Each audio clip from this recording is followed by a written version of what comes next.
Boa noite, irmãos. Graça e a paz do nosso Senhor Jesus. Deus abençoe a todos. Obrigado, Jefferson, pelos recados. Reforçando o Jefferson, nosso culto de quarta-feira.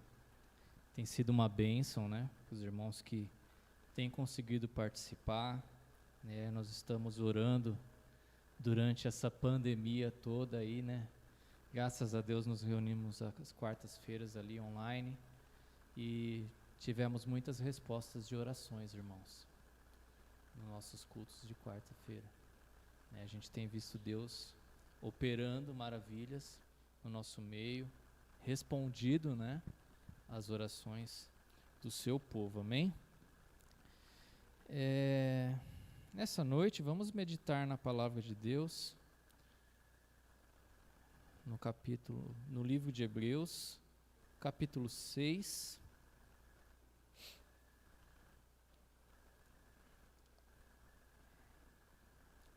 Enquanto os irmãos abrem, eu vou abrindo a minha aguinha.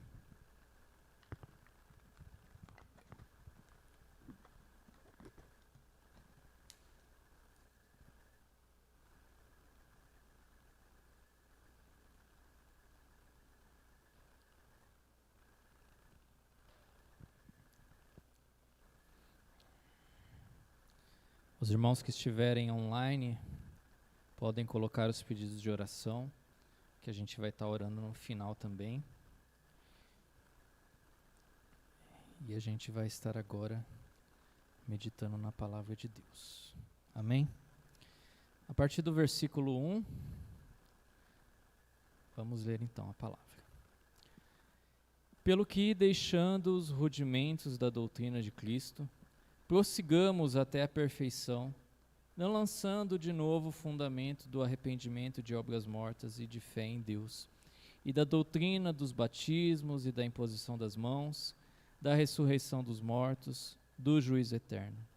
E isso faremos se Deus permitir, porque é impossível que os que já uma vez foram iluminados e provaram o dom celestial, e se fizeram participante do Espírito Santo, e provaram a boa palavra de Deus e as virtudes do século vindouros, e recaíram, seja outra vez renovados para arrependimento. Pois, assim quanto a eles, de novo, crucificam o Filho de Deus e o expõem ao vitupério, ou seja, em vergonha. Porque a terra que embebe a chuva, que muitas vezes cai sobre ela e produz erva proveitosa para aqueles por quem é lavrada, recebe a bênção de Deus. Mas a que produz espinhos, abrolhos, é reprovada e está perto da maldição, e o seu fim é ser queimada. Mas de vós, ó amados, esperamos coisas melhores, e coisas que acompanham salvação, ainda que assim falamos. Porque Deus não é injusto para esquecer a vossa obra e do trabalho de amor para com o seu nome. Mostrastes enquanto servir aos santos e ainda servis. Mas desejamos que cada um de vós mostre o mesmo cuidado até o fim, para a completa certeza da esperança, para que vós não façais negligentes, mas sejais imitadores do que pela fé e paciência herdam as promessas. Amém? Amém. Senhor Deus e Pai, ó Pai, em nome de Jesus, que nós possamos meditar na sua palavra, Senhor, e também, Senhor, aplicá-la, Senhor, em nossas vidas. Deus, que a sua palavra, Pai, venha como ela é, como uma espada de 2 gumes, Pai, que corta o nosso íntimo, Pai, separa o que é carnal do que é espiritual, Senhor. Ó Pai, que possamos ser, Pai, espirituais, assim como o Senhor é Espírito, Deus. Em nome de Jesus. Amém. Amém? A carta de Hebreus foi escrita, logicamente, para os hebreus, principalmente chamando a atenção dos nossos irmãos da fé, ali, sobre a nova vida em Cristo Jesus. A maioria eram judeus e insistiam em viver algumas coisas ainda do judaísmo. Algumas legalidades, alguns rudimentos fracos da fé. E não é certeza se foi Paulo, também não é certeza que foi Apolo que escreveu essa carta, mas ele está falando aqui que, logo no capítulo 5, que ele queria estar falando de coisas espirituais para eles, para os hebreus. Só que os hebreus pisavam na bola. Ele fala, já eram para vocês serem mestres, já era para vocês estarem ensinando, mas toda hora eu tenho que voltar a falar sobre arrependimento, porque não entenderam. Eu tenho que voltar a falar sobre ressurreição, porque não entenderam. Eu tenho que voltar a falar sobre o batismo, porque alguns ainda achavam que não era necessário batizar. E ficava estagnados. Não tinha crescimento. A igreja não crescia em sabedoria. Então, se você vê anteriormente aqui no 5, está falando assim, no 12 está falando, porque devendo já ser mestres pelo tempo, ainda necessitais que torne a ensinar a vocês os primeiros rudimentos da palavra de Deus. E vós haveis feito tais, necessitais de leite e não de um sólido mantimento, porque qualquer que ainda se alimente de leite não está experimentado para a palavra de justiça, porque é menino. Então no 6, quando ele começa falando assim, olha, deixando os rudimentos da doutrina de Cristo, não está falando de que a gente tem que abandonar, ou seja, não precisa mais se arrepender. Claro, precisamos nos arrepender, né? O crente, ele precisa se arrepender, ele precisa se batizar, ele precisa não questionar a fé em Deus, ele precisa abandonar as obras mortas, ou seja, o pecado, ele precisa crer na imposição de mãos, crer na ressurreição dos mortos. O apóstolo Paulo fala que quem não crê na ressurreição dos mortos é o mais miserável dos homens, porque se a gente não crê na ressurreição, o que nós estamos fazendo aqui, né? Se Cristo ressuscitou e Ele nos deixou a promessa, que ressuscitaríamos com Ele. E do juízo eterno. Tem gente que não acredita que vai ter juízo eterno.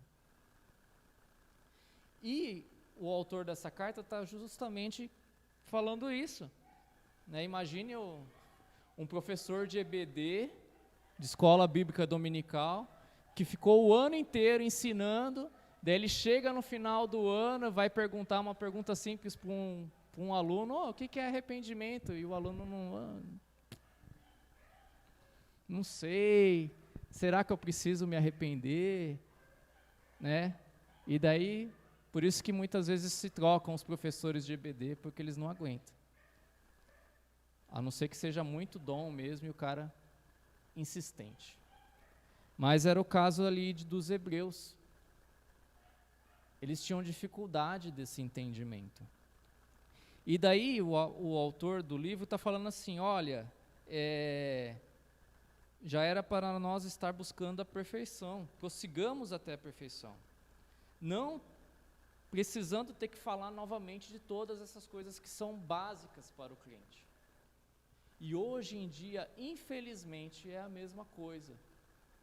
Hoje em dia, a gente vê muitas que se dizem crentes, cometendo pecado, envergonhando o evangelho, não se arrepende, coloca desculpa em um monte de coisa, coloca desculpa no ministério, coloca, foi o meu pastor, foi a minha igreja, a igreja que eu era não prestava, o louvor não prestava, desafinado, eu era perfeito, eu não erro, e na realidade erra, e não se arrepende, né? Então, infelizmente,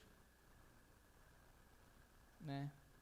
Crente defendendo coisas humanistas, nihilistas, partidarismo, sendo que deveria defender isso aqui, a palavra de Deus. Amém?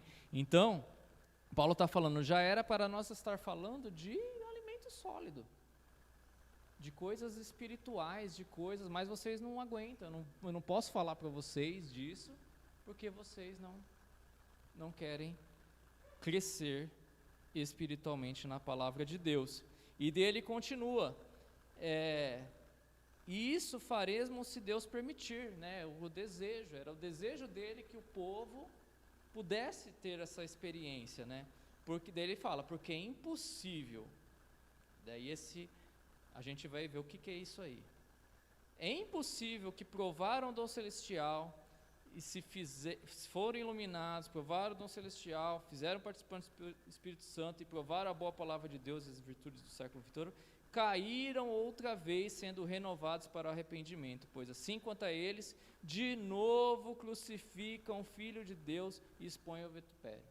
Né? Ou seja, nós não temos o poder de julgar que aquele irmão realmente se transformou, que aquele irmão realmente se arrependeu do pecado. A gente vê pelas ações muitas vezes, mas muitas vezes as escondidas a gente não vê. Quem vê é Deus e no juízo ele vai. Só que o autor está falando assim, é impossível, ou seja, é um absurdo que uma pessoa que fala que foi iluminada pela palavra de Deus, que ela provou o dom celestial, teve uma experiência com Deus, que ela tem participação com o Espírito Santo, falar que caiu, caí, um dia eu me arrependo e volto. É mais fácil acreditar que a pessoa não se converteu realmente, do que contradizer o que está escrito aqui. E a gente acredita sim, nós batistas acreditamos que não é possível que seja tirada a salvação. Nós não perdemos a salvação, desde que nós fomos salvos. Se ele não foi salvo ainda, tem que dar frutos da salvação, como está escrito aqui, no versículo aqui que a gente leu, do versículo 9.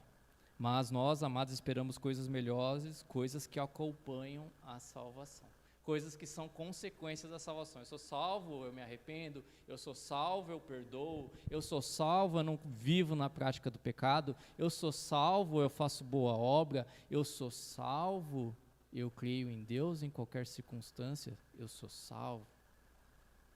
É impossível eu deixar a Cristo. Por quê? Primeiro, vamos falar dos 5 passos. Por que é impossível? Porque é impossível que os já uma vez foram iluminados. Como que nós fomos iluminados?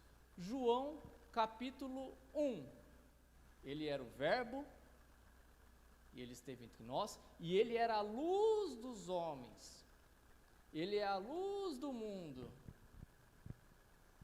que veio para nos iluminar. Então, se a gente abre lá, João, capítulo 1, vamos ler um versículo de João, capítulo 1, e a gente vai ler mais algumas coisas aqui no 1, para colaborar aqui com o que está dizendo o texto.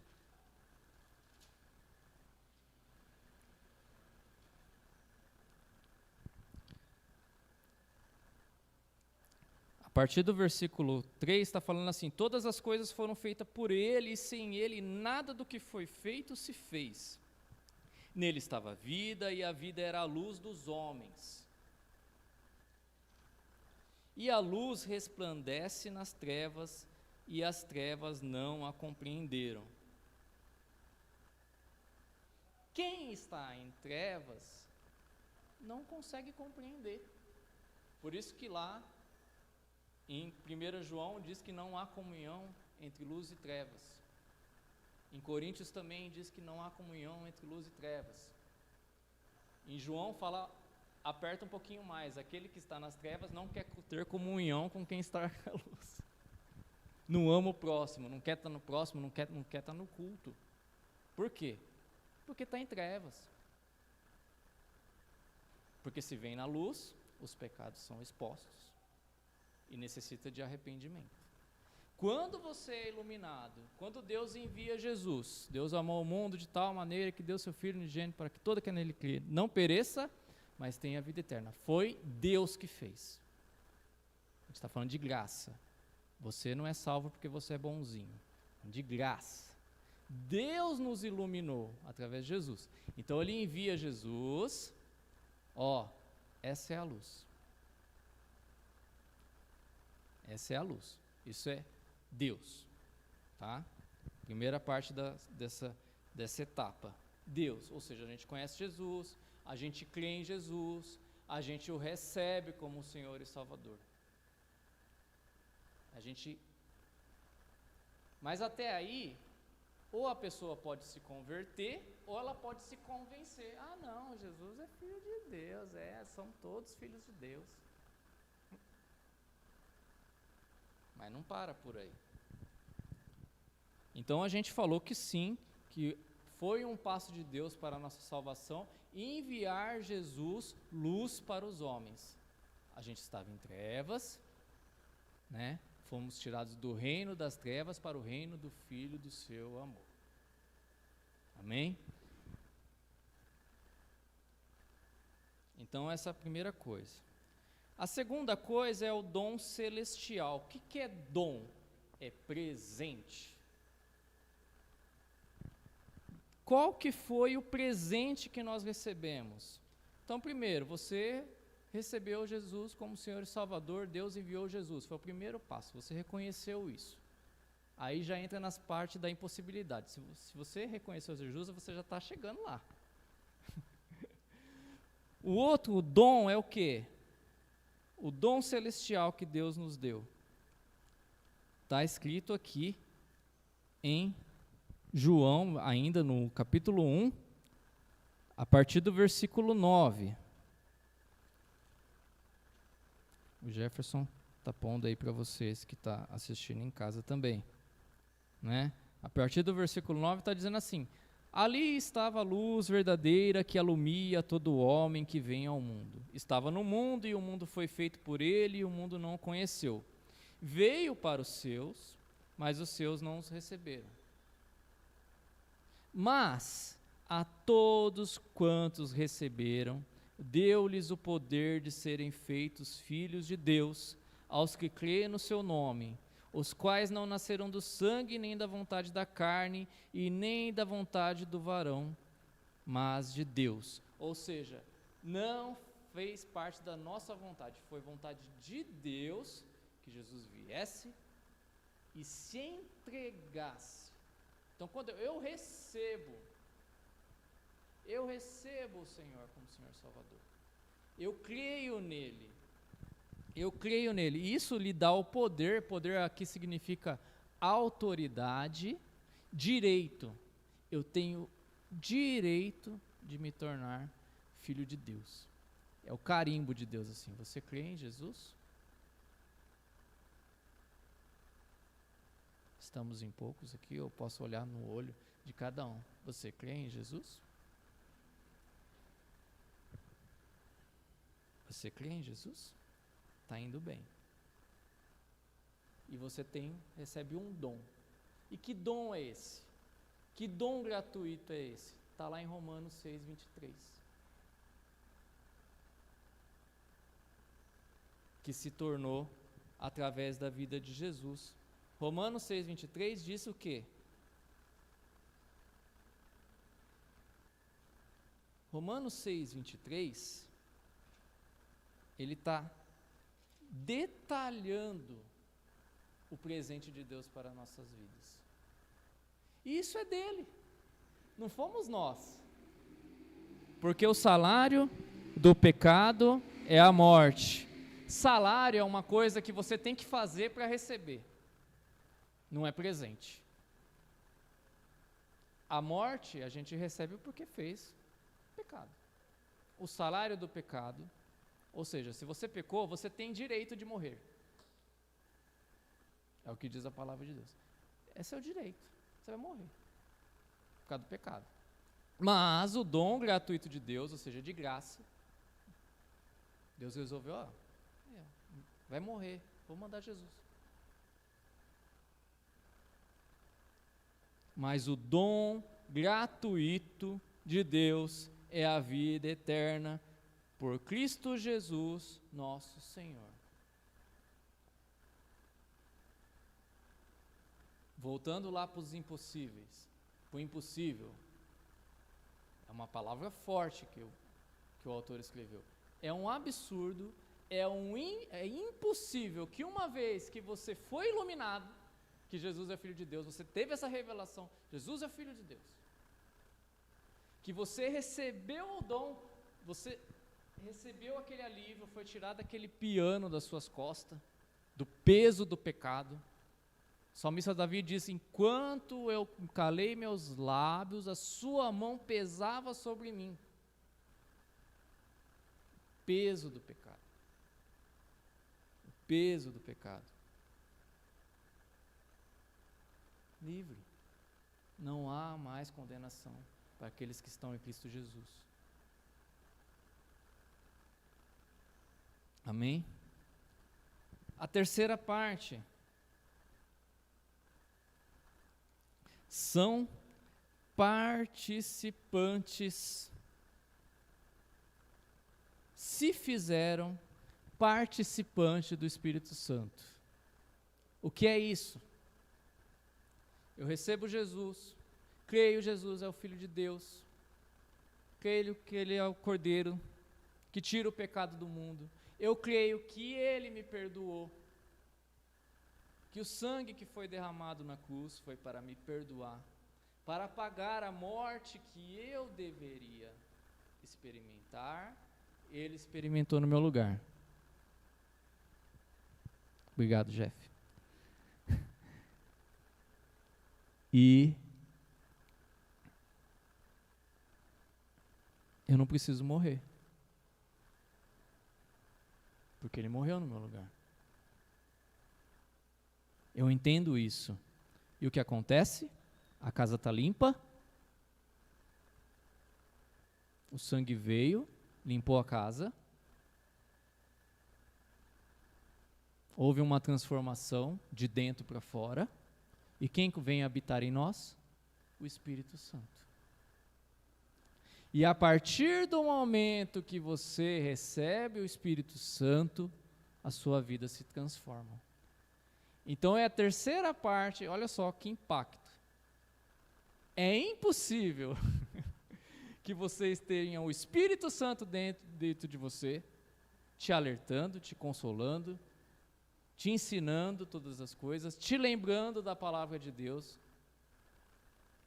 e você caia. Pode pecar? Às vezes pode, mas não viver na prática de pecado. A gente pode ler depois em 1 João 3, 9. Mas provaram e fizeram participante do Espírito Santo. Por quê? O que o Espírito Santo faz? Está lá em Romanos 8. Romanos 8, podemos abrir.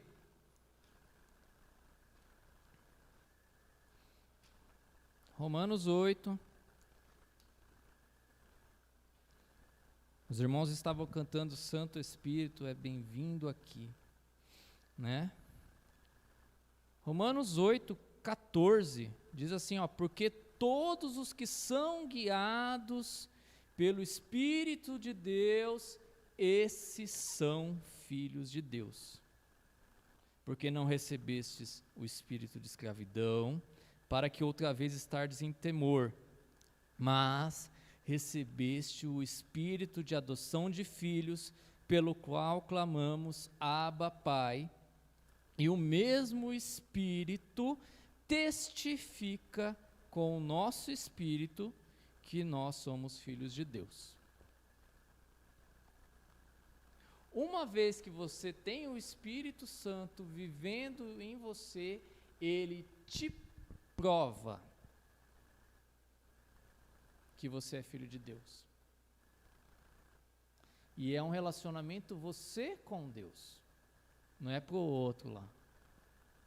A gente fala, não, você só tem o Espírito Santo se você falar em línguas aqui e tal. Não. Você tem o Espírito Santo se ele falar, você é filho de Deus. Dentro de você. Você realmente ouvir a voz dele e, assim como ele falou, Paulo, ter a ousadia de falar pai. Paizinho, né? Abba pai significa paizinho. Imagine só. E ele está falando que ele prova para o nosso espírito que possamos, que somos, que podemos falar que somos filhos de Deus. E se nós somos filhos, somos logo herdeiros, também herdeiros de Deus e co-herdeiros de Cristo. E se é certo que com ele padecemos, para também com ele sejamos glorificados. Porque o mesmo Espírito Santo que ressuscitou Jesus é o mesmo que vai nos ressuscitar. Promessa de Deus. Promessa de Deus. Então, como? Como que nós podemos falar que uma pessoa que provou tudo isso pode continuar dando tanta mancada, pisando tanto na bola, envergonhando o Evangelho, envergonhando a Deus, envergonhando as igrejas? Eu não sei se os irmãos já conversaram com um ateu. É difícil. É difícil. Porque eles veem os maus exemplos das outras igrejas, de outros irmãos. E às vezes até de parente deles que se dizem cristãos e não tem paciência para conversar. Não tem amor. Não tem respeito. Né? Tem a mente fechada para os que têm dificuldade na fé. Né? Então nós devemos ser mais parecidos com o Senhor Jesus, né? E provaram a boa palavra de Deus e as virtudes do século vindouro. A palavra de Deus ela não nos envergonha. As promessas de Deus não nos envergonham. O que Ele prometeu, Ele cumpre. E muitas vezes a gente lendo a palavra, a gente ouve a voz do Senhor. E isso o Espírito Santo. Você vê que tudo que eu estou falando aqui é Deus agindo em nós, desde o início. O Espírito Santo nos ajudando a revelação que Jesus é Filho de Deus. O Espírito Santo nos ajudando, né, que nós recebemos um presente de Deus. Que nós recebemos um Deus dentro de nós, o Espírito Santo, vivendo dentro de nós, nos ensinando, nos capacitando, nos animando, nos consolando a cada dia. E a gente vê as suas promessas se cumprirem na nossa vida. A gente experimenta. Provar e ver de que é bom. Né? Provar e ver de que é bom. Né? Lê e tenta fazer, para ver se vai dar errado. Não vai. É impossível. Assim como é impossível a pessoa que experimentou tudo isso, que a Bíblia está falando, experimentou, teve experiência de ler a palavra e a palavra se cumprir. Teve experiência quando fala de virtudes dos séculos vindouros, são sinais e maravilhas no nosso meio. De curas praticamente impossíveis, que às vezes, muitas vezes, os médicos não sabem do que era, de coisas que era só Deus para fazer, e a gente experimentou. Então, irmãos, tomem muito cuidado, né? Tomem muito cuidado quando a pessoa fala que é muito crente e continua tendo a mesma vida, tendo mesma postura. Sabe o que a Bíblia fala? O que a gente tem que fazer com aquele que diz que é irmão e continua no pecado? Está lá em em 1 Coríntios 5. A palavra de Deus fala que a gente não deve nem sentar para comer com essa pessoa. Está lá no finalzinho do capítulo 5 de 1 Coríntios. Uma vez que ela diz que ela é irmão. E no mesmo capítulo está falando assim, você pode sentar com aquele que não é crente, comer com ele, a fim de evangelizá-lo e ganhar para Cristo. Mas com aquele que... Eu vou ler. Eu vou ler. 1 Coríntios, capítulo 5. O Jefferson me avisa se eu estou me estendendo muito. Já são 5:07. Qual episódio é esse aqui no Coríntios? Estava acontecendo uma fornicação lá de um rapaz com a mulher do pai dele, na igreja. E todo mundo acobertando o cara imoral. Daí o pastor da igreja batista coloca o irmão na cadeira. Nossa, pastor, colocou meu filho, minha parente aí de disciplina. Que coisa. Mas sabe o que Paulo estava falando? Estava falando para entregar para Satanás, para ver se salvava a alma do rapaz. Expulsa ele do meio de vocês. Paulo está falando para expulsar. A gente ainda pondera um pouquinho mais, porque ali eles estavam fervorosos no espírito mesmo. E ele já tinha a revelação de que deveria ser expulso. Mas aqui está falando, no versículo 11, no 9 do 10 ele fala da gente ter a convivência com os que não são crentes, a fim de evangelizá-los, a fim de eles se arrependerem, porque um dia a gente foi assim. Mas com aquele que diz que é crente, no 11 está falando assim, agora escrevo para que não se associeis com aquele que se dizendo irmão, for devasso, avarento, idólatra, maldizente, beberrão, roubador, tal nem ainda comais, porque tenho eu em julgar também os que estão de fora, não julgais vós que estão de dentro, mas Deus julga os que estão de fora, tirai dentre vós esse iníquo. Paulo estava falando para tirar esse rapaz ali da congregação, porque era um absurdo o que estava acontecendo, e a igreja deixando. Isso pode acontecer, irmão. Sabe por quê? Porque o diabo, ele faz isso.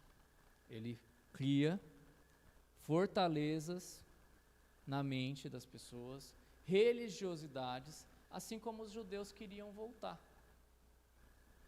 Queriam voltar para a circuncisão, queriam voltar para as práticas que eles tinham. Se bobear, já estava querendo até sacrificar animais de novo. E se deixar, a igreja acaba fazendo a mesma coisa. Por isso que nós temos muitas igrejas aí, por aí. Tem até drive-thru de igreja. Então tem igreja para todos os gostos.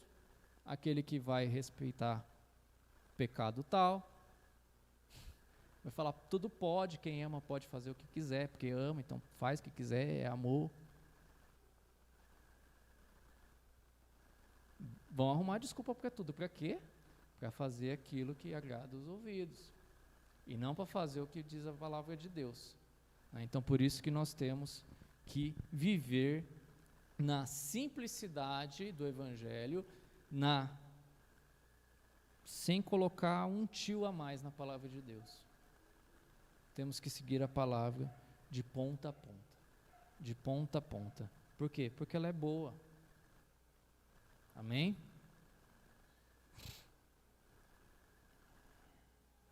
Vamos orar ao nosso Deus, então. Vamos orar ao nosso Deus. Antes da oração, eu vou ler 1 João, capítulo 3, que eu tinha citado e não li.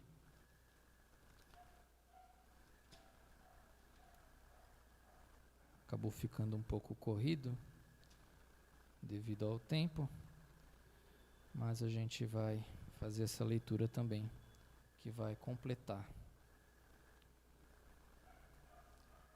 Qualquer um que é nascido de Deus,